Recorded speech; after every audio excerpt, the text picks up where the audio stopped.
and welcome to one more of our videos. Today's video is, sorry, it's my cat. So sorry. So today's video is on a topic that is kind of very sensitive and might be very triggering to some of you, whether you have suffered or given a mental abuse by or to someone. So basically, I want to point out a few things that are often not considered a mental abuse, but they are. And this is just because the subtle mental abuse that some of us may suffer through life or in vital relationships, like in a marriage, in the family, within our siblings relationship, within our parents relationship, between our friends, and so on.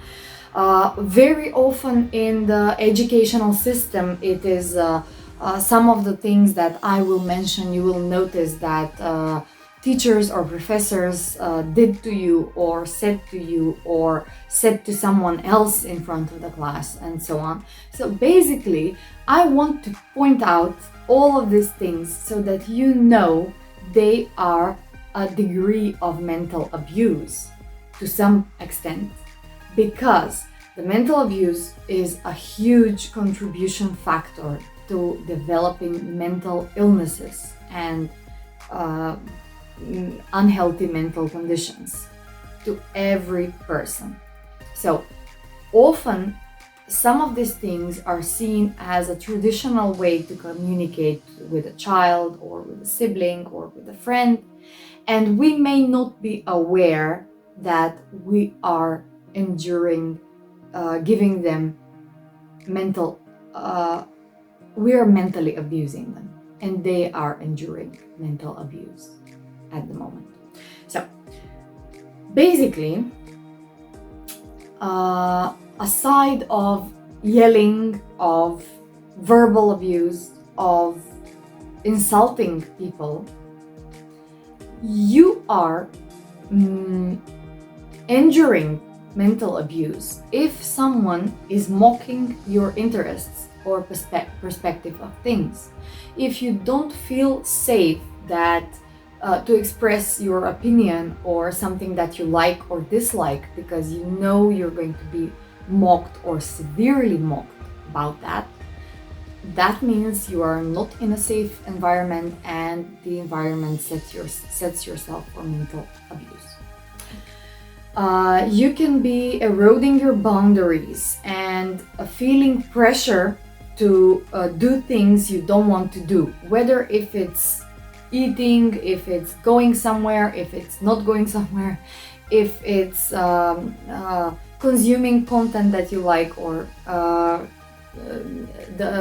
being pressured to consume content that you don't want to consume.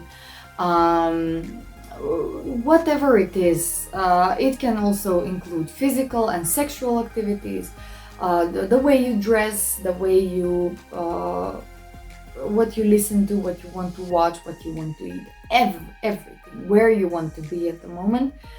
If you never listen to this kind of music, but you can't say no to your friends or to your parents, and you can't escape it and you have to listen to that music, that is also a slight mental abuse. If people are blaming you for things that are not your fault, in my culture, people often expect kids to be grateful for what their parents have given them, and blaming them, like, I did so much for you, I spent my whole salary for you, and you still want to go to that concert with your friends. Why are you doing this to me? The child is not their fault that they want to go somewhere, It's not their fault that their parents spends their whole salary providing for them, It's not their fault to feel guilty that they exist, right? So basically, this is also mental abuse. If a person is giving you the silent treatment, not talking to you because you did something wrong and now they're mad and now they won't be talking to you, it is also mental abuse. No one deserves the silent treatment. It is very different to not to talk to someone while you are enraged and dwelling with your own hard feelings at the moment right after the fight, like you have a fight and you need not to talk to the person you're angry with, because you will continue the fight, and that can last for 5 minutes, it can last for half an hour, it can last for 2 hours, maybe it will last until the end of the day. But the silent treatment is feeling your feelings settled and deciding that you will not speak to that person ever again. And this often happens in marriages, in families, and so on. Someone is not speaking to you for days, or speaking only the basic things like there's lunch, I'm going out, I'm back, and not talking to you, dismissing you as a person. This is a severe mental abuse. Manipulating you to do or be what they want rather than what you want. It is similar with pressuring you or eroding your boundaries, but it involves manipulation. And even if you're not aware that you're being manipulated, if you fall for it, you are a victim of mental abuse. If someone is shaming you or confronting you in a way that you are supposed to feel embarrassed about in a public space or in front of other people, that is mental abuse. Personally, I know a lot of people speaking like this for their spouses, whether they're husbands or wives.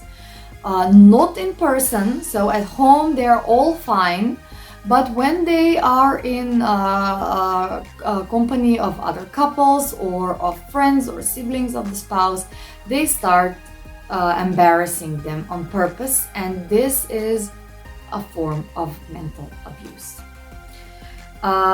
Withholding love and affection as a way to control the behavior of other person, like if you finish your plate, I will kiss you. If you buy me this, I will hug you. If you the common ways for showing our affection are supposed to be genuine, and they are supposed to come unconditional, and putting conditions of what we want the other person to do for us to be able to receive our affection is a way of mental manipulation and mental abuse. If someone is using you for their own gain, or if they are, if you feel that they are if you feel being used by this other person, whether it is for financial or status, or just, I don't know, using your time, using your... if you're feeling you're giving something that you don't want to give, but they request and you give it, you might be manipulated and mentally abused. Another way of manipulating and basically mentally abusing another person is to make them feel insecure about everything they do, make them feel like whatever they do may be good but may not be good enough, may be the right thing but may not be. They're starting to second guess everything before they do it, or doubt themselves what you want them to do. And this can be also, unfortunately, done in a way that the abused person is not aware that they are abused. And this may manifest them being not able to bring a decision on their own for a thing they know you have a way to, I don't know, address those things. So if a person is constantly asking you for the slightest detail of what they are supposed to do, they may feel manipulated into doubting and second guessing everything they do and requesting your approval. If someone is invalidating your emotions, you say, I feel scared, and they say, oh, there's nothing to be scared about.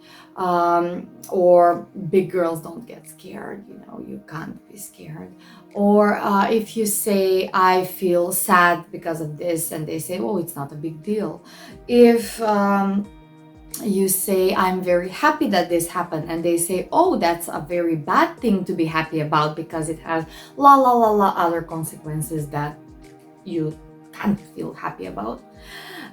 Basically, if this happens on a regular basis, you may not feel free and safe to share your emotions with you. That can mean that you might have been mentally abused in this way.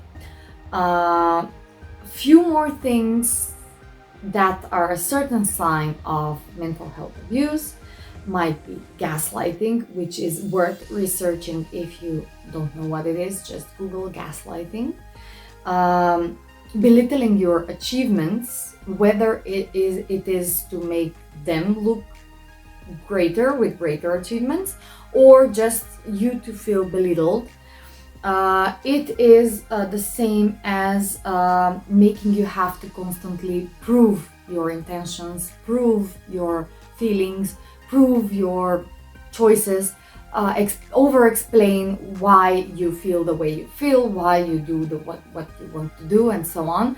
So also another thing about mentally abusing in personal relationship is micromanaging, being overly controlling. It's not enough that they tell you, I want you to do this, but they also tell you how to do it, and they monitor and interrupt every step of the way.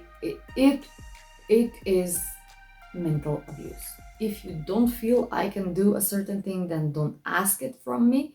If you have entrusted me a thing that you thought I would do, let me do it in my own means. And do not make me feel that I need to ask you every step of the way. I hope this was helpful. This video might have triggered some unpleasant feelings. That was not the purpose of it, but it might be an effect of it. And if that is the case, you may want to dig in deeper in what the issues are. Unfortunately, most of the people have been exposed to mental abuse in their families, in their relationships, in their workplaces, in their friendships, and so on. And it is very hard to understand that you have been mentally abused by a loved person, or that you are a mental abuser because you're just employing things that you didn't know are very intimidating for the other person. And whatever the case is, you may want to spend more time thinking and researching about this and fixing your relationships and addressing these problems in your relationships in order to gain to make sure that your mental health is safe and will stay safe and sound in the years to come. Thank you very much for your attention, and I hope this will have a positive impact in your life and on your mental health. Bye bye.